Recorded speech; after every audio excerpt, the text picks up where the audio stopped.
mga alas 2, biglang sumakit yung ulo ko. Tapos, siyempre pag sumakit ang ulo mo, hindi ka makakilos, hindi ka makatrabaho. Ngayon, ngayon ang ginawa ko. Tapos, naiba kasi yung mukha ko kahapon talagang namilipit. Tapos sabi ng amo ko, bakit ito nangyari sa'yo? Sabi niya, sakit ng ulo ko sobra, parang bibiyakin, parang nasusuka ako, sabi niya. Hello? Sabi niya, inom ka muna ng Panadol, sabi niya.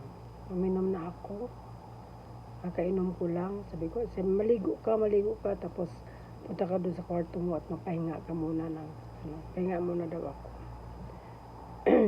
Nagpahinga ko ng 1 hour, tapos ko nang ligo, dahil hindi ako naligo. 1 hour, nagpahinga ako kasi hindi naman pwede akong 2 hours ako magpahinga kasi